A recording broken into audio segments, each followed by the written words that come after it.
Hey, Steve, we are now live, and I really appreciate you coming to hang out with me today. How's everything in Ventura, California? Um, Again, like I said, it's obnoxious. The weather's about 70 degrees and sunny, and it is beach weather, no doubt. Well, hopefully, you get to enjoy the rest of the day, out there on the beach, catching some waves like that's in the background right now and enjoying that beautiful, spring weather that we're now in. Yeah.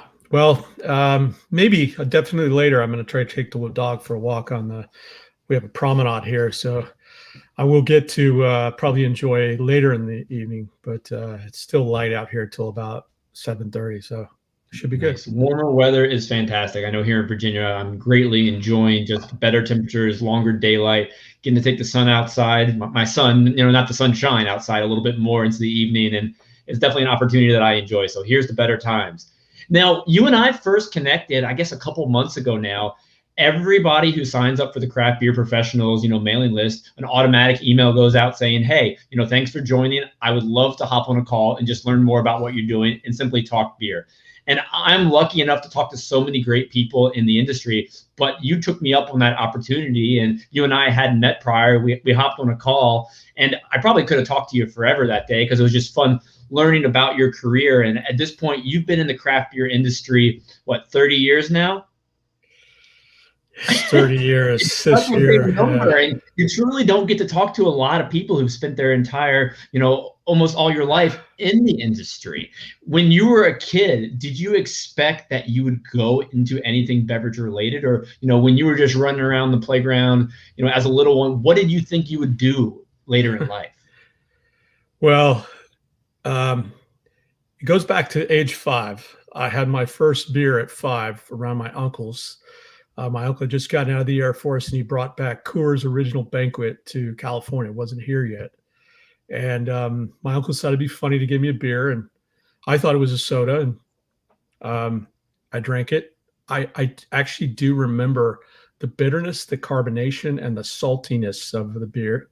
And I was like, well, if that's what a soda is, because we didn't get sodas very often, I took another sip and they're like, no, no, no, you can't do that. So that actually started the career, I guess. But no, I always wanted to be an orthodontist. My orthodontist that I had was this cool guy, drove a Porsche, and he had nothing but really nice looking gals working in his office. I'm like, that's the right gig for me. But Were you a didn't work teenager out when that you way. had those doctor dreams, or how old were you when you kind of thought that was your Yeah. career path? Yeah. 15 to 17 years old. Like, wow, this is the life. And, you know, paths didn't take me that way. I just enjoyed beer. I think from the moment of that 5-year-old to, my early teenage years, trying different beers. And I got into beers actually pretty early in life. Well, that's really interesting. You don't hear many stories about someone having their first craft beer experience or beer experience in general at the age of 5. And more impressively, I think it's pretty awesome that you actually remember that experience. Is that memory something you actually have in your head, or has the story been told, at family reunions every year since?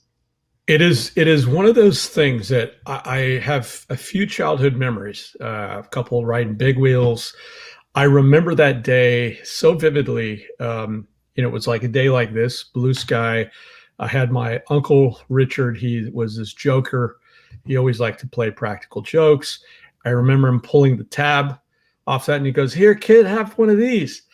And it was just the smile. I could see him looking and being so happy about wanting to be the joke, and then it was kind of the joke was on him. And but anyways, I do remember that vividly as one of my memories, and hopefully I never forget it. I don't think you will. And you mentioned it was Coors Banquet. Does Coors Banquet still play a special role in your life?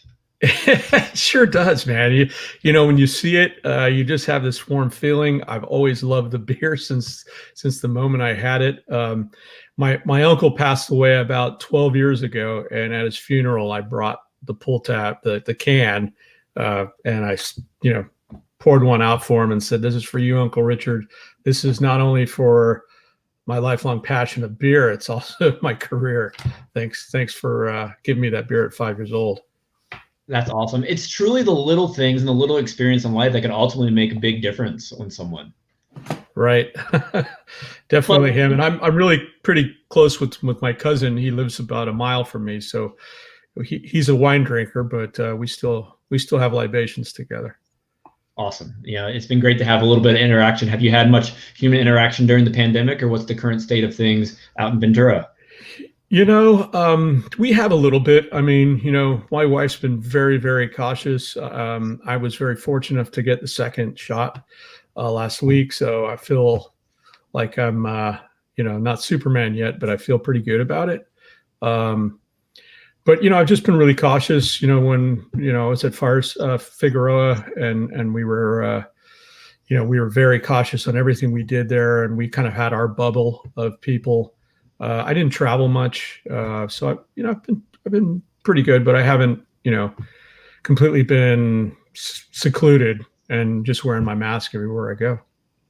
No, you got to be safe. Did the second shot knock you on your butt, or did you recover pretty quickly from that one? I've heard lots You of terrible know, stories that people get wiped out for about 24 hours.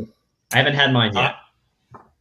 I had a sore arm the next day, and I was pretty tired with a little bit of aches. And I woke up about 7 o'clock on that Saturday. I said, you know what? Maybe I'll just lay in bed. I went back to sleep till about 10:30. I woke up perfectly fine and actually spent the rest of the day enjoying, and then had a big sort of beer session with a couple of my tastemaker friends, and I finished up about midnight. So I can't ask for a more perfect day. Like a true champ. I think it's your internal optimism that helps you get through things like that. I mean, you have such a positive outlook in life. Why are you so happy, Stephen? Why are you so positive? Where did that come from? It came from my grandfather.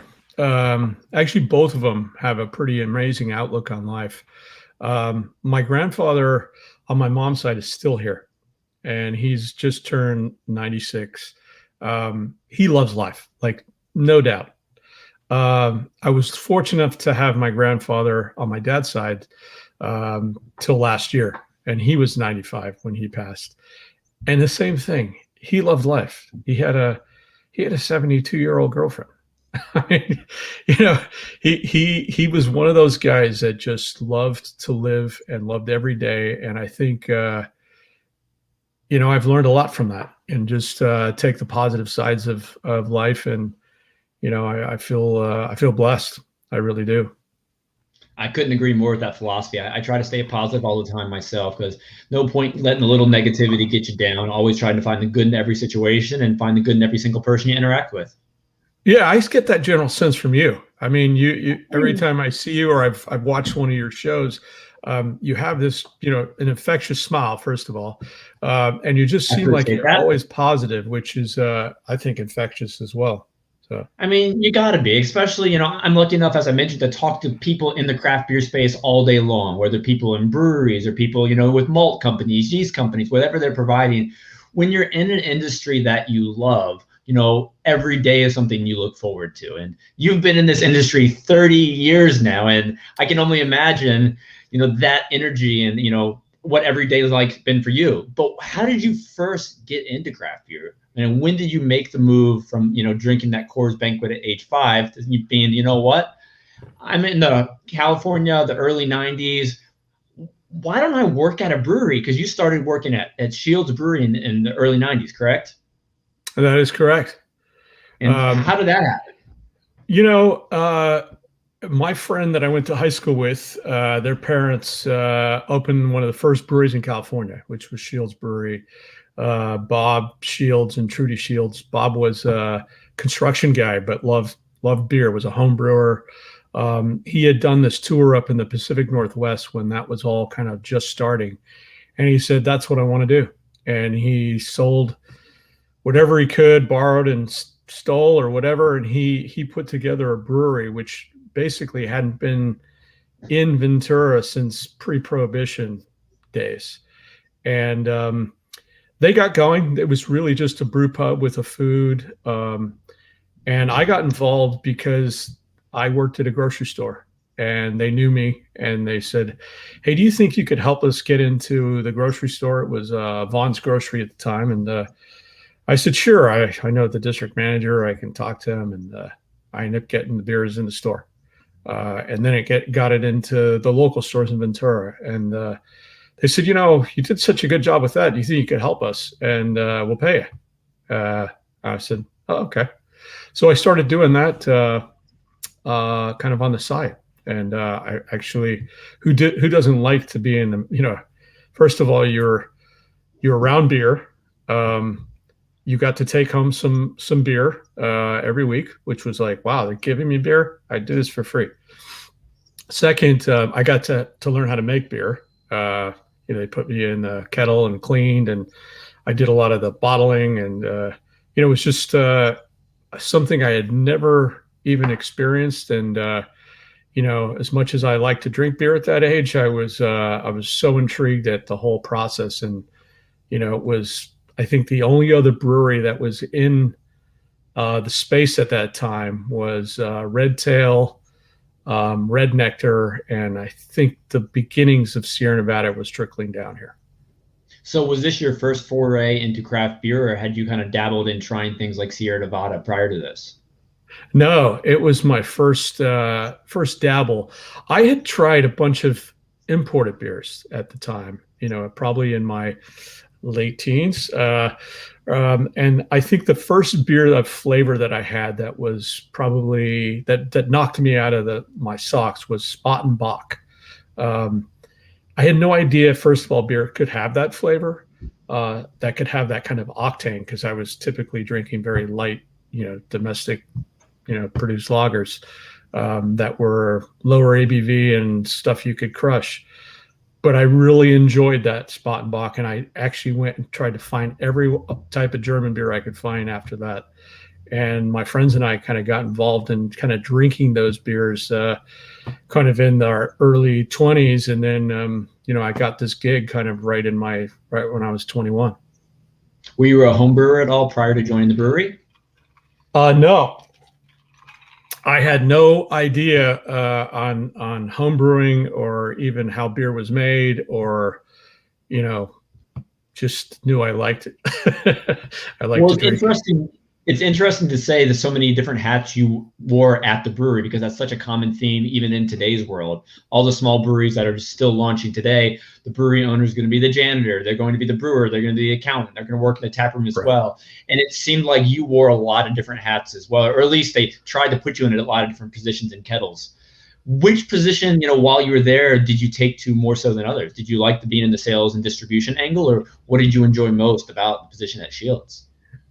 I did everything there. Like you said, I mean, you were on the bottling line one day, you were sales another day, most of the days you would deliver. I worked in the restaurant. I learned how to, manage tables, and then I ended up being a manager. And, it was, in those early stages, and I didn't know what customer service was other than being from a grocery store. And working in a restaurant, at peak time it's hectic. So you learn a lot of different skill sets quickly. Shields was way before its time. Back then, most of the craft brewers didn't really have, there was no lab there. It was, by taste. Bob was a home brewer that went to a professional style brewer. There weren't any, classes other than, to the UC Davis school at that time.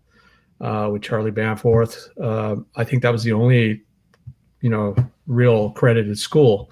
All these guys were homebrewers, and we'd get some batches that probably didn't taste all that great, but we actually didn't know that it wasn't supposed to taste that way. So I think in the beginning, people got away with a lot of, flaws in their beers. But the thing I learned there was how the beer went with food, and the beers and the food. The wife of Bob Shields, she was really good at kind of the menu and pairing and presentation. And I learned a lot about how the foods and the Shields beers paired well together. And that's how people tried them in their sampler that they would put out there for the customer. So speaking of customers, in those early 90s years when you were, working at Shields, what was the customer like coming to the tap room? And you also mentioned you have a restaurant. Like, was it just the local who was interested in a good meal? Were they coming for the food? Or were they specifically interested in the craft beer revolution that was beginning to take place? What was that customer like? It was all of the above. I mean, we were right down the street from the Hells Angels clubhouse. So we get Hells Angels coming in. We'd get business guys coming in. We'd get, guys in their 20s coming in trying beer for the first time. Original Michael Jackson come by and spend a day at the brewery, tasting the beers and having lunch and, cool accent. And I had no idea that who he really was until I saw the Beer Hunter. And then I was like, oh my gosh, that guy's famous. And, I think it was other aspiring brewers coming in, wanting to do this. And again, Bob was way before his time. There wasn't, people didn't know what craft beer was back then. It was called microbrewery, a microbrewery. And, they were just getting going. Sierra Nevada was just launching out here in Southern California about the time I left Shields, but there's so many other opportunities. They were the only brewery here in Ventura County and Santa Barbara. And I think the only other brewery in LA was the folks in Pasadena and Wolfgang Puck's brewery, Eureka. That was it. Must have been interesting times to get involved. And you mentioned so much about like the pairing aspect of the food with the beer. I mean, just creating that overall experience. And it's funny to look back, which is almost 30 years now, because that plays such an important role in the current state of craft beer with everybody making fantastic product. You have to have that experience. That's how breweries are currently standing out. And it truly seems like Shields truly was ahead of their time. I think they were. I mean, Trudy was a wine aficionado, so she understood that. And it wasn't until when I went to Wine Warehouse did I understand all of that and how to actually use my palate properly. But she was really into tasting food and make sure that all the servers knew the dishes, that everybody had every dish on the menu, especially the specials. And it just made you feel like you were an expert when you were able to talk about those things at the table and then talk about the beers. And we had to make sure we knew the beers and tasted them. That's why they sent us home with all the beer. That's why I said it was such a great deal, because who was giving me at that time free beer? It was like, wow. Free beer, free food. You were learning a ton in the craft beer industry. So how long was Shields in operation for? Oh gosh, I think they started in like 89, something like that, and I think they lasted to like 98, something like that. One of the things that they didn't understand was that when they started getting into distribution, how to interact with the distributor. And I think that was one of the things that they when they built their business, it was all sales, direct sales. And there was that personal touch. I was the salesman out there. I was the guy, tapping lines in. I was the guy, making the placements, putting it on the shelf, delivering it a lot of the times. So when you lose that person and you don't have somebody to backfill that, working with the distributors, you lose that. And I think that was one of the things that they realized, hey, I got rid of, I'm going to lose my margins, but I don't need to pay for a salesperson anymore. I've got a distributor to do that. And I think that was a fatal mistake for them. And you left Shields and you went to work for a distributor, Shamrock Imports, correct? Yeah, they were my first distributor I appointed. They came up one time in the afternoon on a Friday or Thursday. They were coming back from another brewery tour, and they stopped by, and I met the owner and the head of sales, and they said, "Hey, we'd love to pick your beer up." And I was like, "Really?" And so I worked with them for about 3 or 4 months, and with their team, I spent some time in their office. I sort of learned their operation. I had no idea what a beer distributor did, and you were working with them while you were still at Shields, helping Shields expand. Yeah, well, I was representing Shields with the distributor at that time, and so I figured it was like it was like I was a commission-based guy, so this was another commission I would I would earn. And I got to learn what they did. And at those days, there was no refrigeration, there was no QC, there was no dates on any beers. It was very it was the beginning of the industry. So a lot of guys, there was moments that I'd be in that warehouse and beers would be popping, in the warehouse during summertime, because they just didn't know what they were. They didn't know that oh shoot, we're going to have fermentation issues in our packaging or secondary fermentations. So yeah, that was a really interesting kind of learning experience. And then I think after about 6 months with working with them, they offered me a job up here, running from basically LA all the way up to San Luis Obispo. So instead of working with just one brand, I imagine you took on quite a few. I did, and one of those brands was launching Sierra.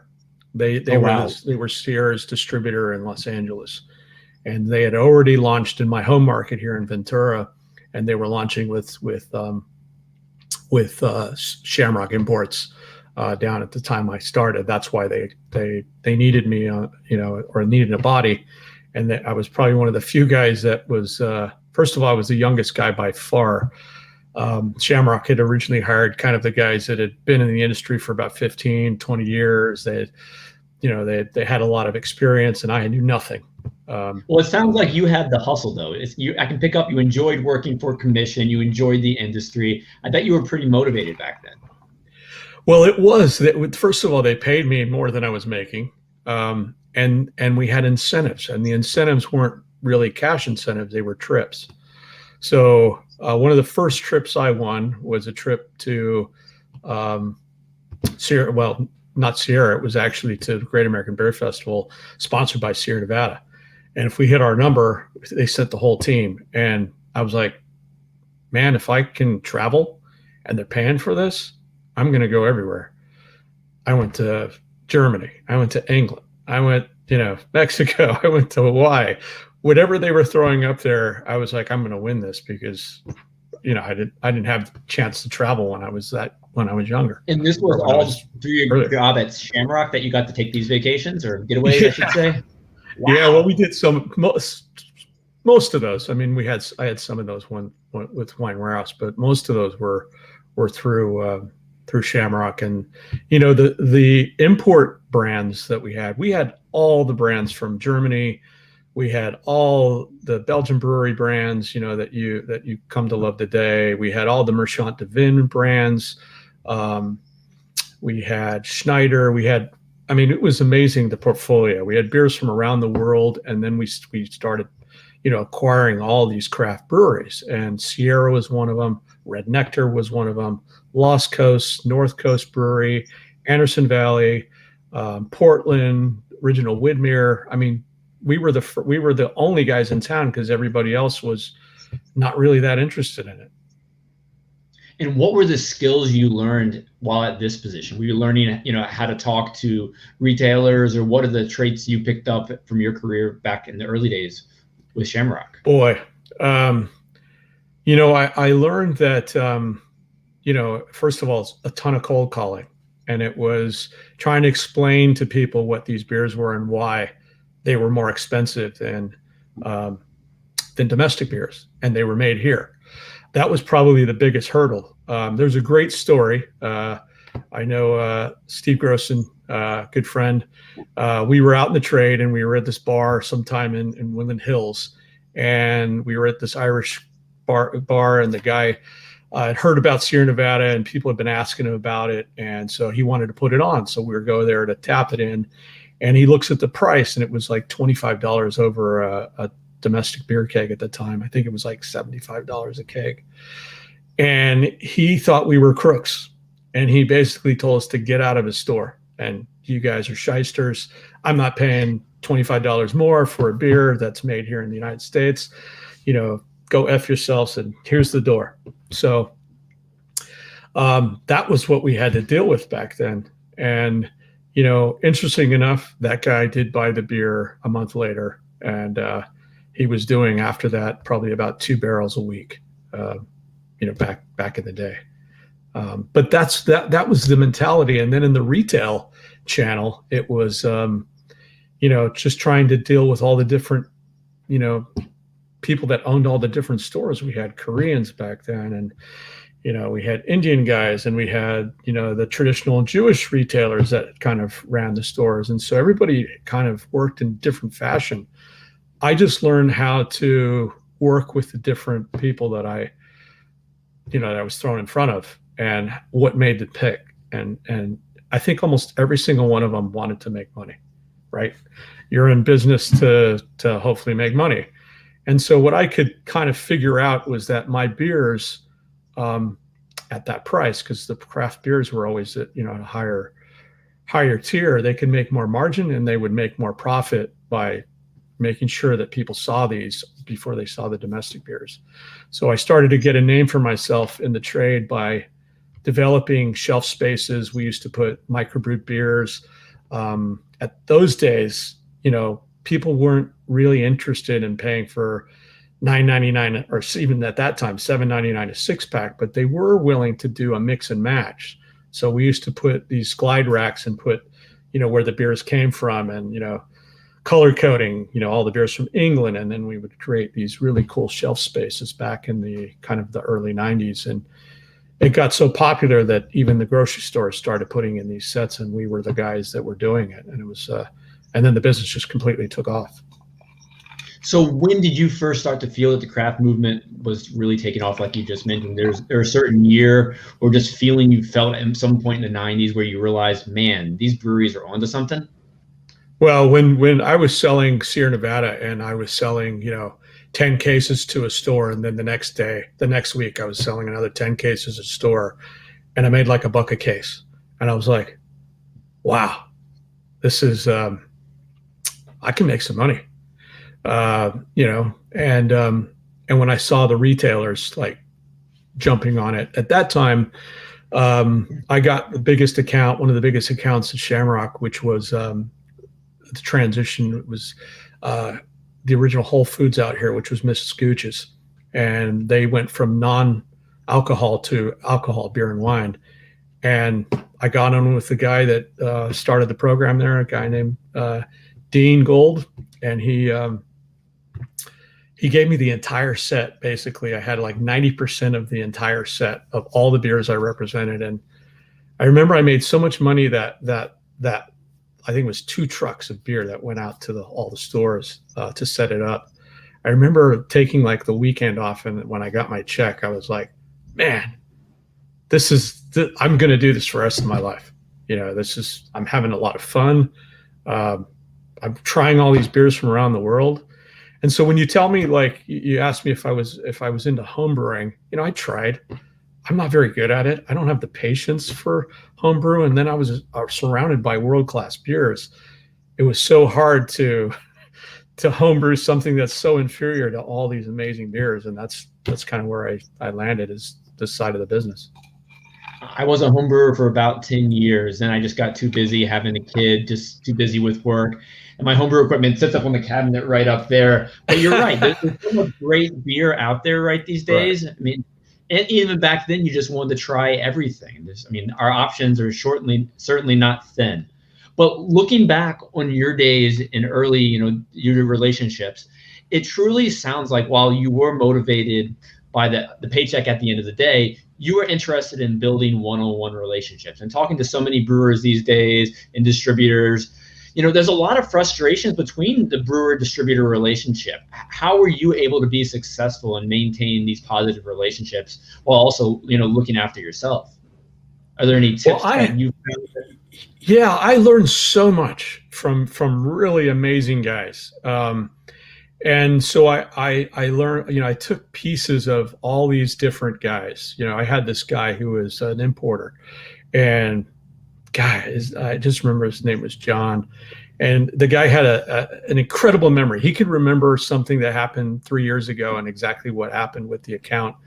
He was a guy, he was an original wake and bake guy. But he had this amazing memory. What I learned from him is amazing follow-up. And he just was so good at following up on so many different levels. And he knew what motivated me as a salesman. Hey, throw an incentive at Steve and I'm going to hit my goals. And Steve wants to go somewhere. So he would pick, where do you want to go, Steve? And then he would set up these really cool incentives. And he knew the other guys weren't really that interested in traveling all that much because they had families at the time. So that was something I learned. I learned a lot of things, what not to do. Guys that, never followed up, never supported, me in the distributor side.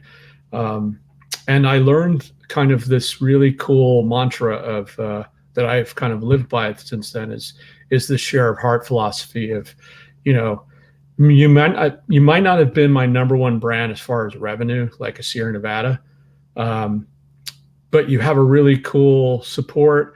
You're doing all the right things. You're helping me, obviously make money. You're teaching me about your brand, and you're following up on accounts for me. And those were the guys I would really fight hard for, and they would get better placements and better opportunity, I think, in accounts. And a lot of times when I had jump balls, guess what? A lot of times they would get them, and I learned a lot from those times. Is that phrase "share of heart" something that you coined, or what does it go back to?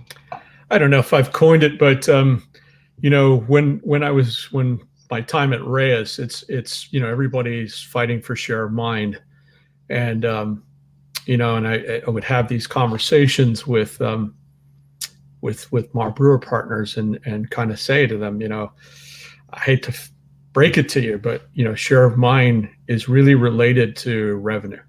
To be honest with you, it's you're going to get a fraction of share of mind because the size of your brand. And people would get so mad, like, well, you deserve, I got it. My brand is this way, or it's strong in my market. I get it. But when you have brands that are really turning the lights on for most of these wholesalers, you've got to figure a way to maneuver with them. And what I would say was you can work on a different totem pole, wherever you fit on that totem pole and share of mind. There's another totem pole on the side here, which is kind of where the share of heart is, and kind of learning techniques on how to gain some share of heart and build your brand on that scale versus just thinking about it's all about revenue and not getting that attention that you want. No, I absolutely love that philosophy because this industry is so much about relationships, and giving someone proper share of heart, can go a long way. Totally. So when you were in the distribution world, you were at Shamrock. Shamrock ended up getting acquired by Wine Warehouse. And at that point in time, did you stay on the craft beer side, or did your focus kind of shift a little bit into the wine industry? Well, it was called Wine Warehouse. So, for those people who know who Irv Winnook is, Irv was the vice president of sales there. And so I had like three bosses. I had Irv Winnook. I had the local guy here, Michael Main, who was the regional guy here. And I had Ed that ran the beer department. And, all three of those guys been in the business a long time. They knew so much. But they evaluate your talent, right? And they said, yeah, Steve, you were the number one sales guy at Shamrock. You had the largest territory and volume. You've grown this thing in the 3.5 years you were there. But you did the test here that we kind of have for entry level for wine, and you basically got like two questions right. Your wine knowledge is horrible. We would never hire you for any job here other than maybe a warehouse guy. And I was like really super disappointed. I'm sitting in Irv's office, and he said, look, I can tell you got some talent. You're going to have to learn wine, and you're going to have to learn it fast. And so he handed me a book, and he says, and he had all these books in his office, and he says, you're going to start reading these books, and then you're going to check in with me every week to sort of see how see what you learn. And that's how I started to learn about kind of the wine and palate and tasting and muscle memory and all of that. And then about 6 months into the job, we acquired, Gallo was partnered with us, and they sent all the managers because they didn't know what to do with the guys like us because they had already territory guys in the field. So they made us these specialists and managers of our territory for the beer and spirit department.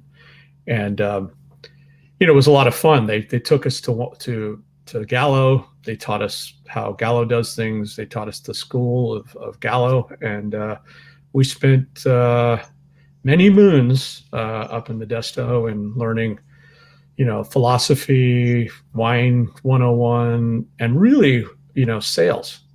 And that was the first time I had really gotten, how to sell, and how to approach customers on a higher level, because I didn't know what a sales call process was. I just winged it, because nobody taught me. And so when I learned, right.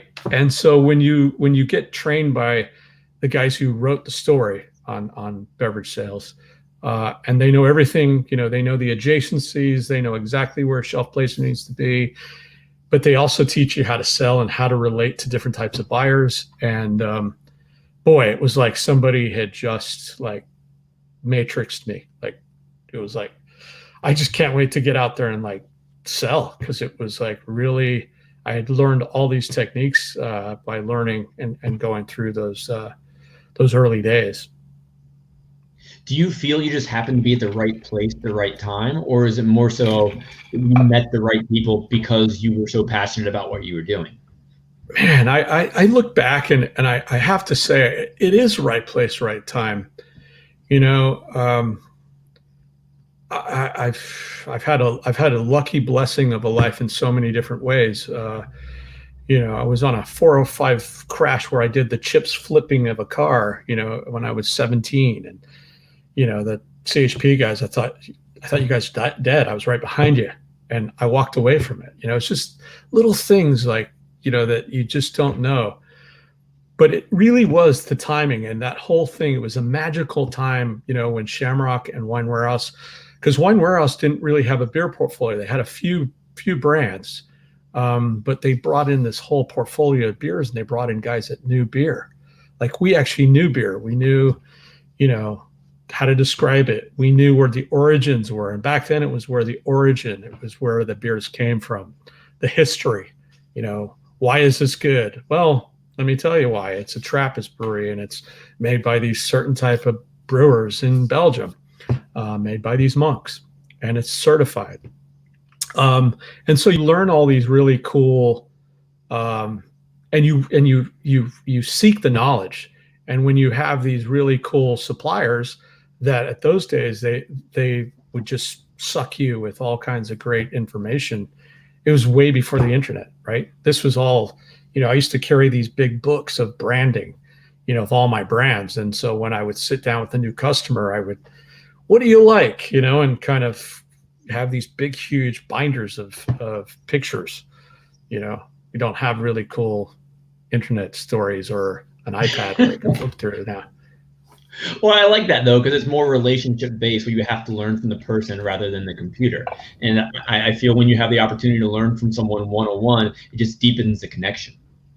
It sounds like everything. So true. You learn drafts. You learn how to work draft. You learn how to clean your own lines. You know how to do your own installs.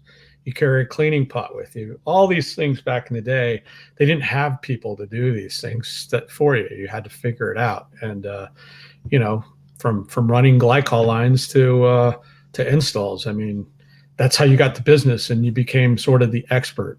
And that's, that's kind of where I feel like I shined at Wine Warehouse. And I love the guys. I had a great team, and they taught me a lot about wine. They knew that I wasn't a wine guy until like probably my second year, and then I was on track with doing double blind tastings, and I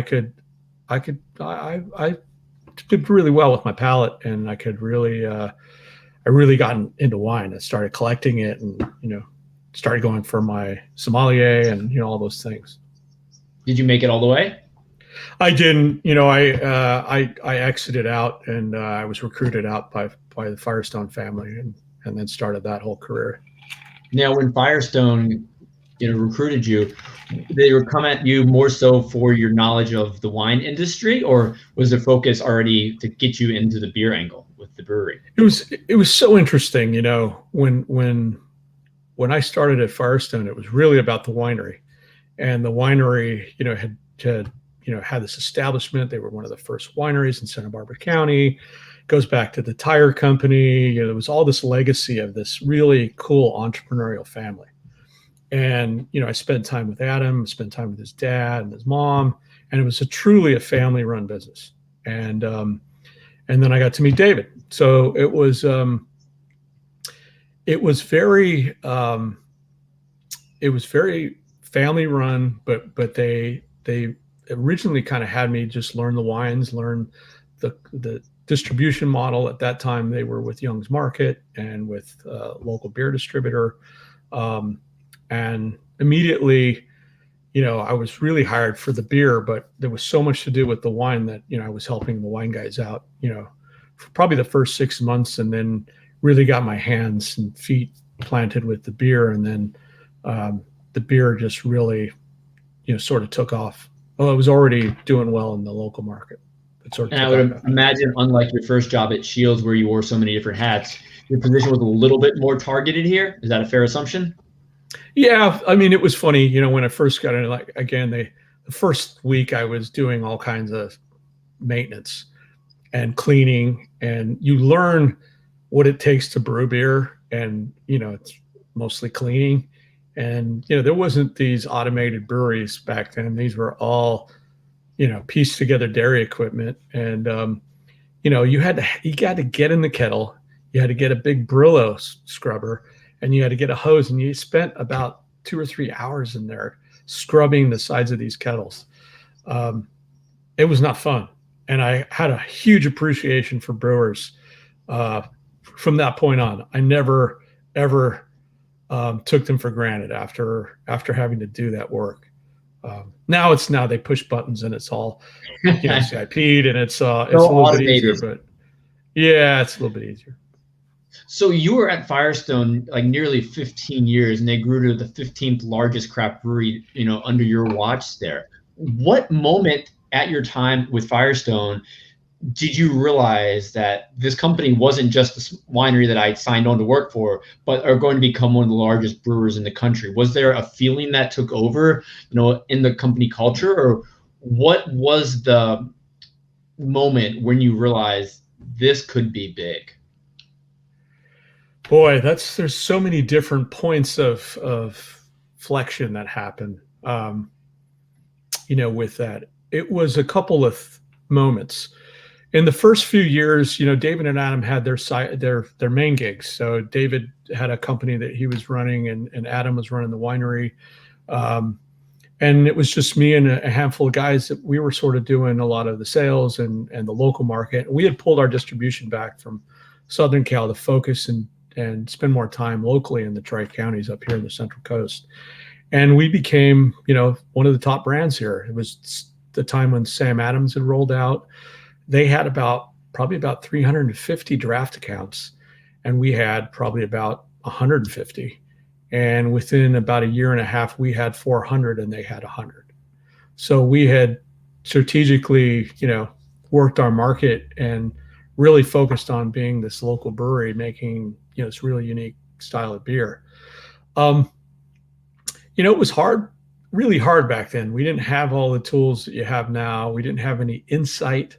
All we had was a lot of instinct and experience of, what I had done in the past. Building a sales team was something I'd done at Wine Warehouse bit, learning how to manage and work with people, but running a sales team was a completely different thing. And so learning those pieces, winning the awards and knowing that the beer was that good. And it was really that point when we got Slow Brewery and moved the brewery to Paso, and the quality of the beer jumped tremendously. That was probably the first one. The second flexion point was probably when David sold his company and came to work for the brewery full time, because it was a guy like me doing everything. And then when you had the owner kind of behind you, and we were lockstep. Things happened, and we just took it to another level. I would say the third point was learning how to work with distributors and picking the right distributors, because we had made a lot of mistakes in those early years. Once we learned that, things started to flow, and the sales really started to grow. And I always sort of go back and forth on this. This is something, I always wanted it to be the Yingling of the West Coast. I never really had aspirations to leave California. I think ego takes you from that point and thinks that, because everybody's calling about your beer, or you're making great beer and people want your beer in New York and they want it in Oregon and they want it in Arizona, that you have a right to be there. And in some of the ways they did. But there was so much to do here. You could spend a lifetime in California, obviously with being such a large world economy. And I always thought if we had done that, because that was the original marketing plan, was, it's made here. It's what we drink around here. Pale 31 was developed. It was the California, the 31st state. We basically had marketed that it wouldn't be, distributed outside of the state. And then, like I said, ego takes over and you go and you break out. So that was probably the second to the last flexion, and then 805. So when 805 rolled out, I would say that was the moment I knew that this brand was going to skyrocket, that it was really going to take off. And we had no aspirations that beer would go past our home market, which means the 805 area code. But when we saw people, driving and picking it up, and our liquor store owners, taking it to their stores and buying it out of the brewery, and then we had, Henry Wong from Vaughn's calling us directly saying, I want your product. It's got to be in my stores, and I want it in by next week. It's going into all stores. You never get that call, ever. And those were the days that, like, man, we really have something here. And the stories, you've seen the story. So early on when you came aboard, Firestone was strictly in California. What was the first state you expanded to outside of California itself? The first state was Oregon, and it was right in the lion's den. We had no business being in Oregon. We had a big AB distributor that wanted us there, and it made sense. And we spent a lot of energy trying to get our beer in Oregon. And, I think I remember going with the distributor and going to the Horse Brass, and I kissed the ring of Don Younger and said, Don, do we have a place here in Oregon in Beer Mecca, in Beer Nirvana? And he said, absolutely, your beers are world-class. They should be here. And so getting that validation kind of said, okay, we're here, we're good. We didn't do very, it was hard. It was, it was a lot of, there was so many great breweries up there, and, finding the right people. We had a guy in Sacramento that was one of the early adopter guys. He was an ex-AB salesman guy, and everybody knows him. His name's Sweets. He's up in the Pacific Northwest. I got Sweets. Well, I didn't get Sweets. He volunteered to go and run this for us. And I have to tell you, it was like when Harry met Lloyd. It was like that was where he belonged, in the Pacific Northwest. He grew the beard. He did the whole thing, and he helped build the brand out there. And it was really amazing to see us, have a home out there, not killing it, but had a place in the market, just like Don Younger said we would. That's interesting. That's a fascinating story. And you talk a lot about distributor relationships. And, with Firestone, I think you noted that you work with 75 distribution partners. And you mentioned you got to make sure you find the right ones. What are the questions you would ask when essentially interviewing a potential distributor for Firestone? Well, we learned ask today even. Right. Well, one of the things that we learned was to interview the trade. So before we went to a market is find out the information yourself. We ended up going and doing our own due diligence in the market. We went to see the retailers. We went to see the on-premise accounts. We asked them, who's your favorite distributor? We had a whole questionnaire of what we would ask. And we would go survey the market sometimes a year before we were going to go and expand. We would go talk to the national accounts and tell them what we were about. And a lot of them knew who we were. We went to go see Rusty at HEB. We went to go see Justin at Specs. We went to go see all these guys way ahead of the time before we got in. And they gave us some opinions on who should we go with. So when you go and you have those interviews with the distributors, I had all the questionnaires there. And I could tell them, well, you ranked, you were second in distributor for chains. Can you explain why? You were number one in on-premise, but you were number three in this, ranked number 3 or number 4. It was amazing to know that we had that knowledge. And I don't think there weren't too many brewers at that time that had done that due diligence ahead of time. So when you have that power and you have the knowledge of it, then you can really, have better negotiations with your future partners. No, I love it. You're taking the time to, like you said, do your due diligence. Now I want to kind of turn for a moment to the company culture you've helped create. Early in your career, you talked a bit about the Wine Warehouse vibe and how, you really enjoyed the positive culture that was there. But at that point in time, you hadn't created or hired your own staff. But now at Firestone, I imagine you're hiring your own sales team. Is that correct? Yeah, every one of them. So what were you looking for in staff that you brought on? And what was that process like for you to make sure you had the right candidates join the team? First and foremost, it was like a warm body. We had no idea, like planning. You were that desperate? Well, just, it was like, oh, somebody wants to work with us. Oh, great. Back in those days, it was totally reactionary. You need a body. You need somebody in that market where we got business. We can't keep up with it. Our distributors are yelling at us. We're not supporting. We've got to find somebody, and you would try to find somebody quickly, right? A great philosophy was that somebody told me was hire slowly. And when I learned that philosophy, you start learning, who you want, and how the I'm getting feedback. Oh, sorry. You learn so much about how to still getting it.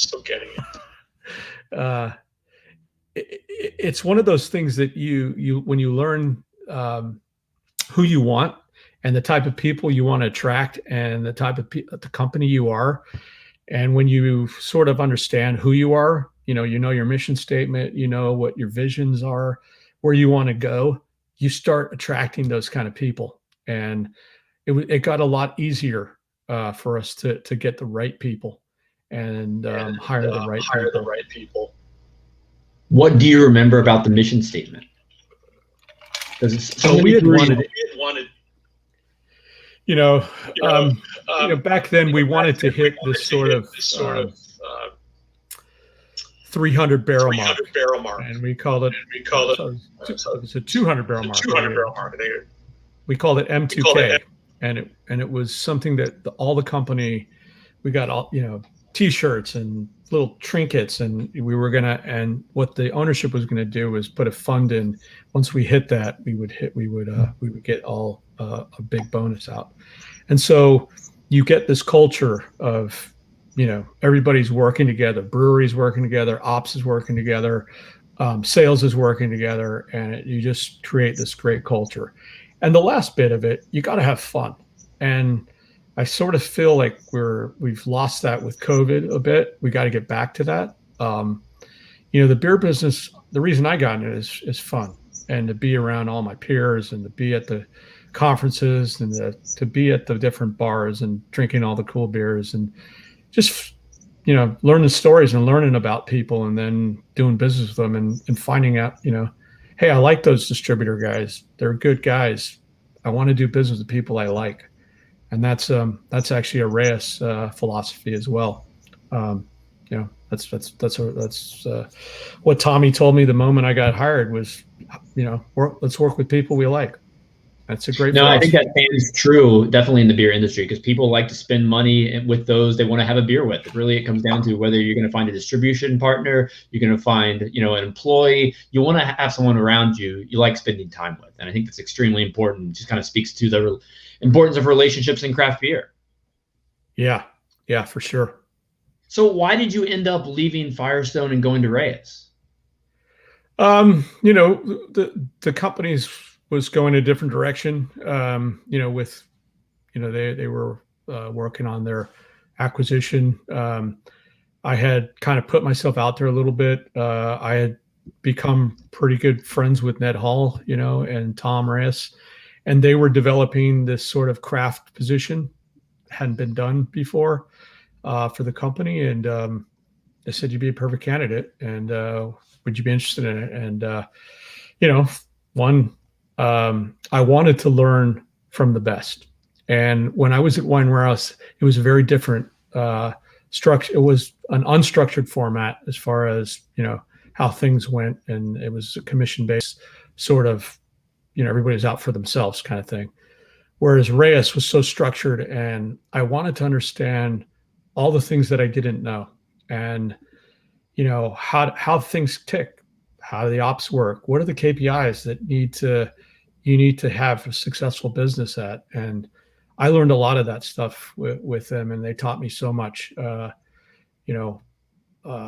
from ops stuff to how sales guys interact, and really what motivates the company, and how to work with the distributor, so much better. I wish I had that knowledge at Firestone. It was like the keys to the city. Truly was. So for someone working in the craft beer industry today, would you recommend they work in all tiers to get a full understanding? Or, if you had to give an order of operations for where someone should start in craft beer, you personally speaking, where would you recommend someone begin? It's really important to have that background, I think, for distributor side. And the reason for that is you have to understand how those guys think. Like anybody in sales, you have to understand your customer. And one of the things that I asked a lot of people, on the Reyes when we had meetings, I would always ask them, who's your number one customer? And everybody would have different answers, right? Some people say, oh, Costco is my number one. They sell all the most, or Yard House or whatever. And I said, no. How many checks have you received from Yard House? How many checks have you received from Total Wine? You haven't received any checks from them, but you receive a check from us. We should be your number one customer because we're the ones writing you the check. So if you spend the time that you spend in those accounts with us and develop your brand with us, I think you're going to get better results. And that's, I can't tell you how many brewers in the Reyes model and what I've seen, that take that, find success. I love it. So when you were at Reyes as well, I know education was an important part of your job. With regard to education, was it educating your own employees about craft beer, or how were you educating the consumer as well during that time period? Yeah, it was all the above. It was all the tiers. So we obviously did the Cicerone program at Reyes, and originally I have to say, sorry, Ray, I was not one of your early adopters, but I will tell you right now, from a guy who'd been doing this a long time, thought I knew everything. It was a really good program. I really enjoyed it. It was fun to sort of jog your memory about beer. I think it gives you a really good structure. It's not the end all be all, but it's really good structure. So having a good group of people that at least have the basics of beer and all the processes is great.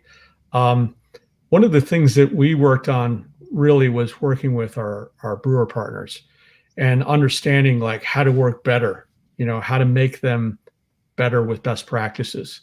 Everybody comes from a different background. Some guys feel that a distributor is there to build their brands. And, unfortunately, they're not really at that point anymore. It's really up to the brewer on the brands to help do that.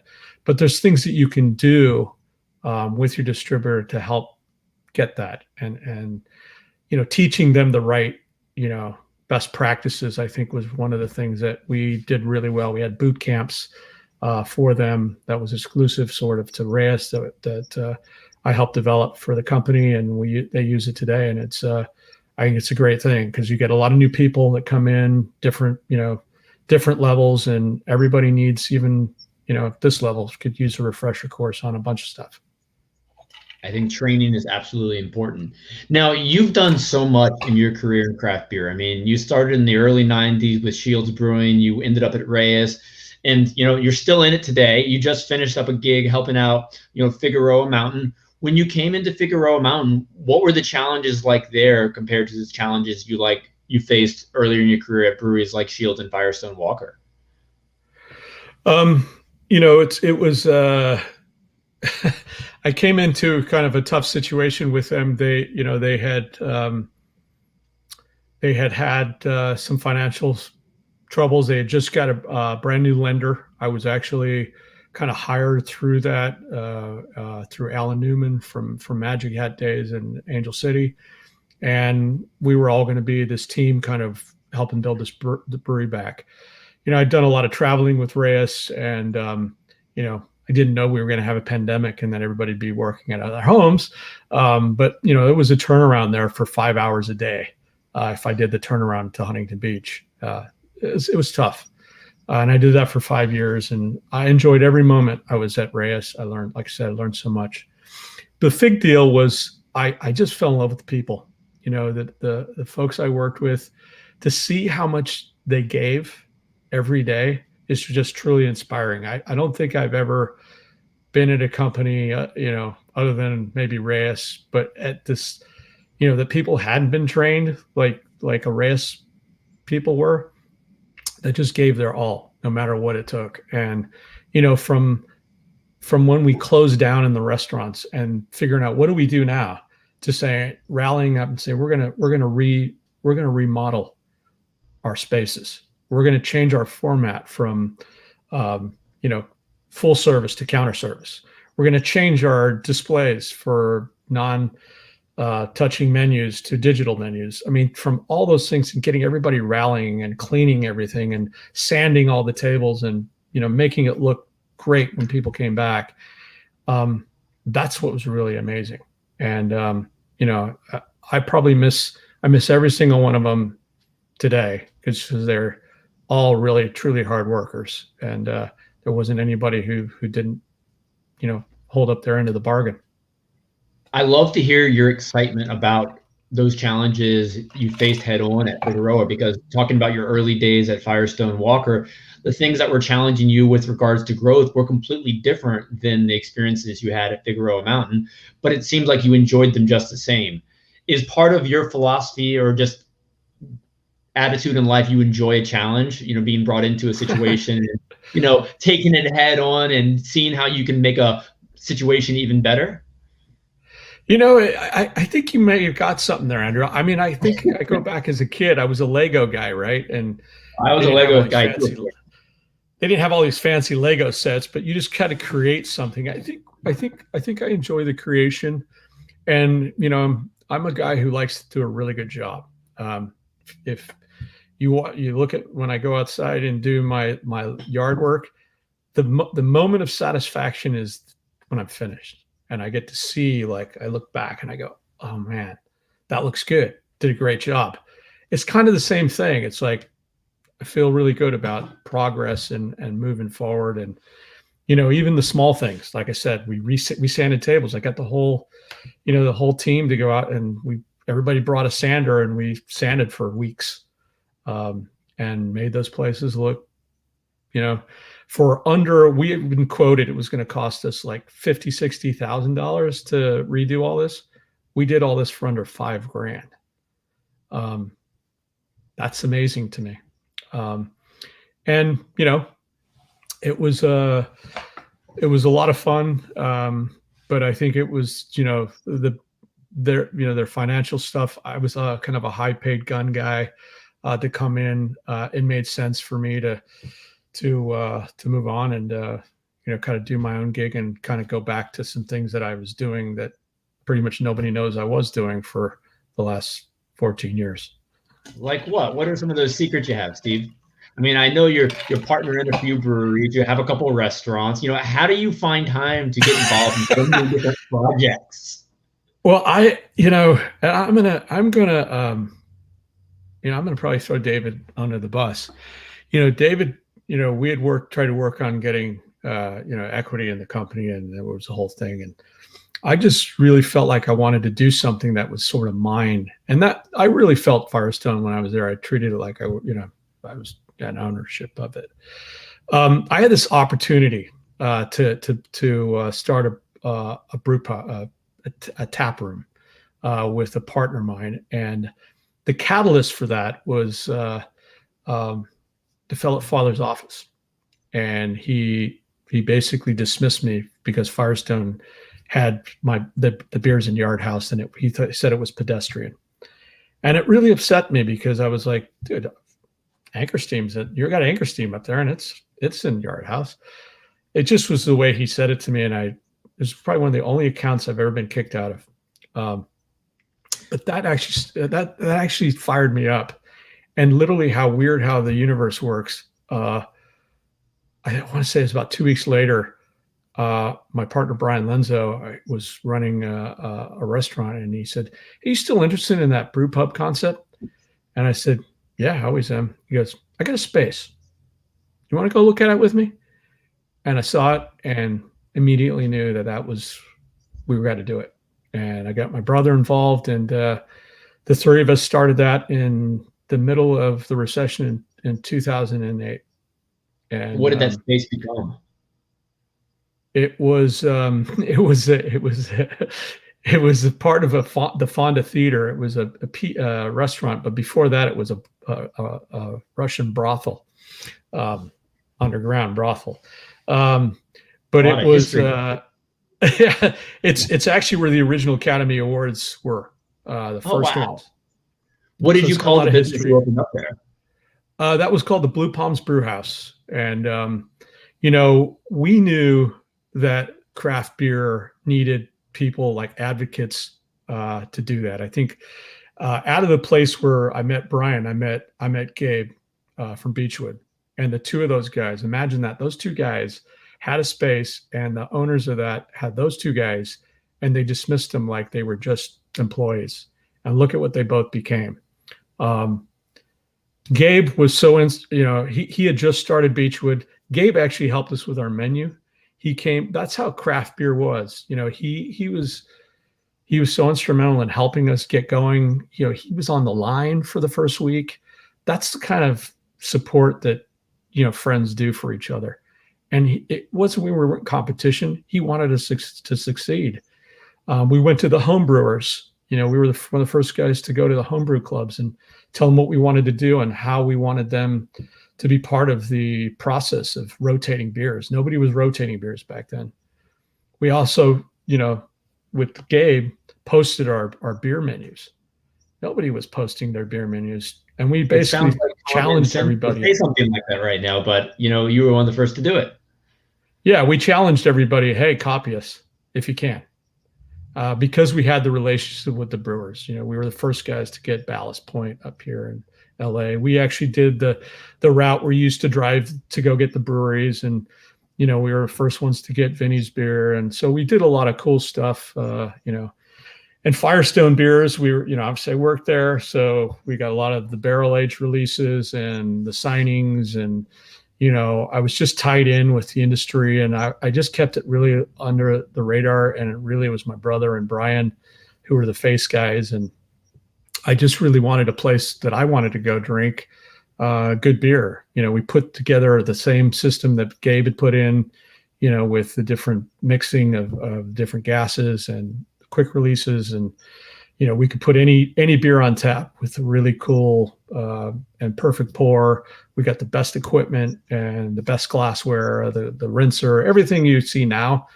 Nobody had done this in LA. I mean, really, it was Gabe and us were the first guys to do that. And you're only talking a decade ago, right? Isn't that crazy? It is crazy. Now Everybody does. how young the craft beer industry still is when you're talking about big moments like this that literally happened just 10 years ago. Yeah, and we put together like festivals. We put together anniversary parties where we got all of our friends together, all the brewers, and we got people to show up. We even got Tom Likas because he was such a huge fan of what we were doing when he was on the radio in LA. He was, doing broadcastings from our events for free. We weren't paying for these. He just wanted to show up and be a part of it. It was such a great time. I would say out of my whole career, it was one of the things I have probably the best memories, and I'm really proud of it. And unfortunately with COVID and everything going on, it's put us, we've had to close because we really don't have an outdoor space there. But we do plan to open back up in another location, it looks like. And we were working on a second location right when COVID started, and we're hopefully ready to sign on another space on that. So it's one of those things that, I didn't really expect that my life would take a turn for, but I really enjoy it. And I really enjoyed my employees that worked with us. Some of them have turned out to be I want to say, I think we have probably some of the best alumnus that all are in the craft industry, from Deschutes to, Miller Coors to St. Archer, and so many more that have gone on to be super successful in craft beer from our little Blue Palms location in LA.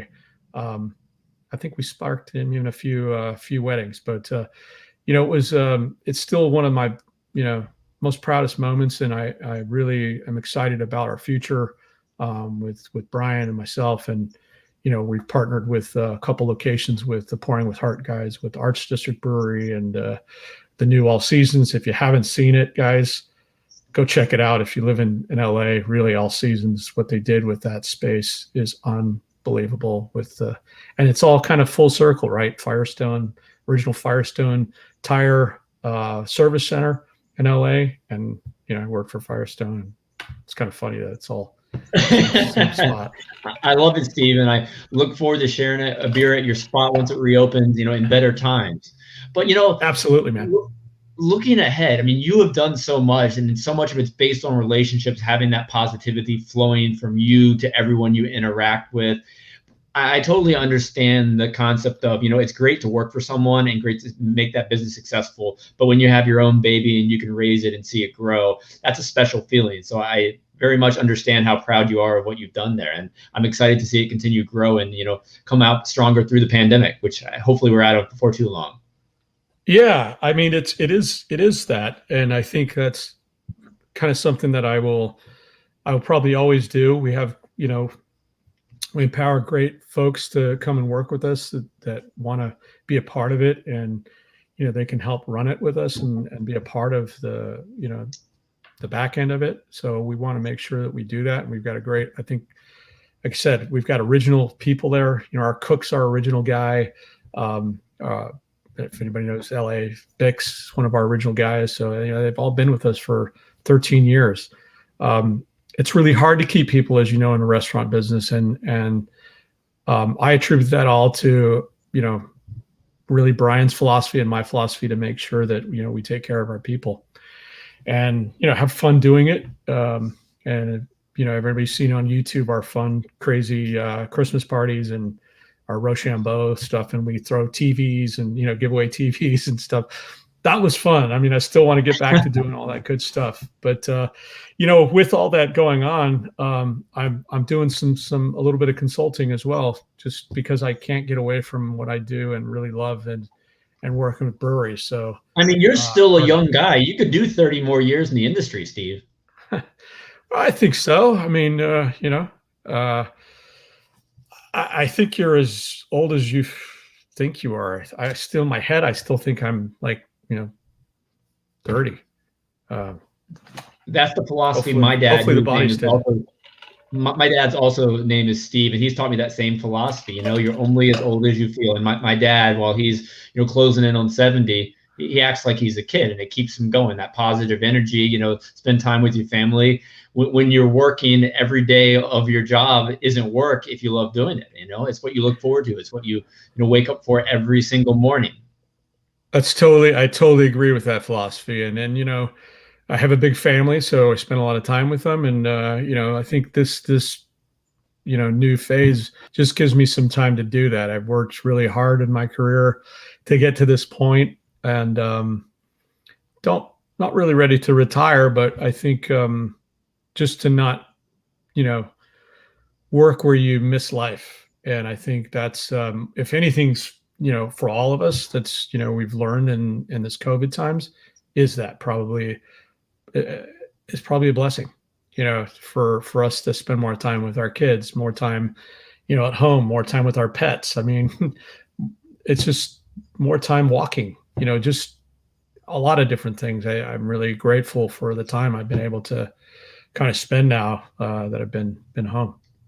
Absolutely. I couldn't agree more. I mean, I always hate to say that the pandemic has been an enjoyable time for me, but it's given me the opportunity to spend more time with my near 2-year-old. We've gone on so many walks, gone outdoors. I wouldn't have had the opportunity to enjoy these moments, without a pandemic. And while, it has been a very, very tough year, I think things are getting better, but it's nice to look at the silver lining in all of these experiences. So not, hypothesize, look in the crystal ball and look a year out with regard to the pandemic. Personally, where do you hope you are in a year? Well, we're doubling down on the on-premise business for sure. We feel that, if any of this initial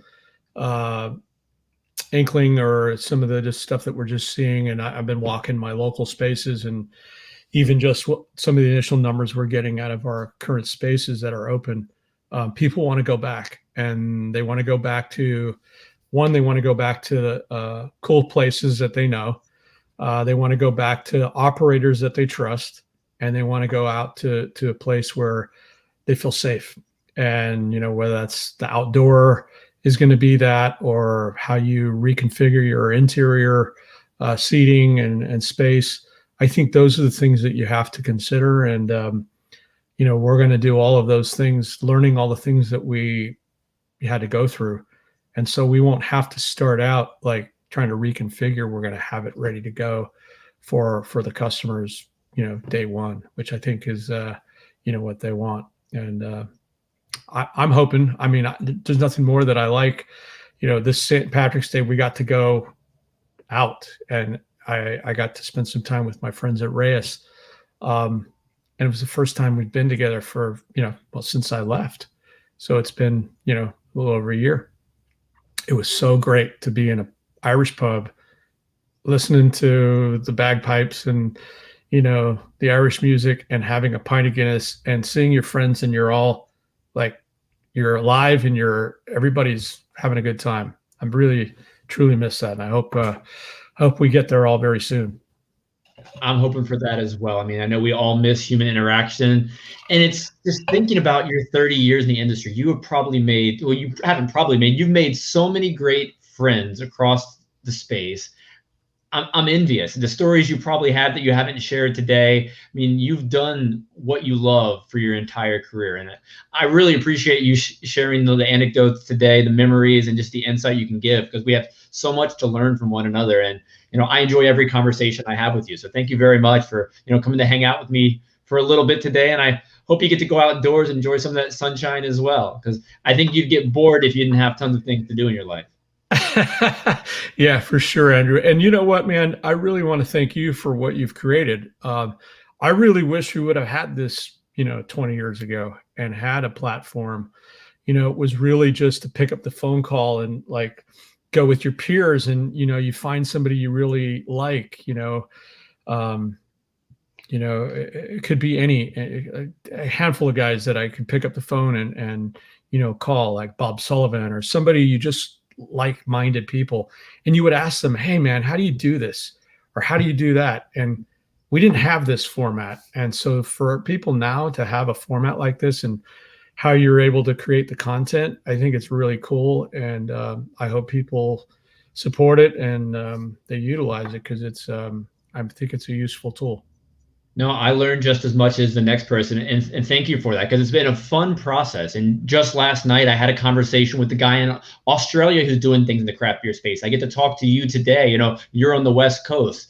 So it's so great we can connect with people in the industry doing slightly similar but slightly different things, where we can just learn from one another. And these conversations, they truly let us know that we're dealing with the same challenges, we're experiencing the same successes, and if we want to get better, we're going to do it together. And that's how craft beer is going to grow. Right on, man. Awesome. Well, Steve, Great I look forward to a Andrew. beer in person before too long. So go enjoy the outdoors. We will do that. I'm excited for that. And thanks for hanging out with me today. Talk to you soon. All right, buddy. We'll see you. Have a good one. Cheers. Cheers. Bye.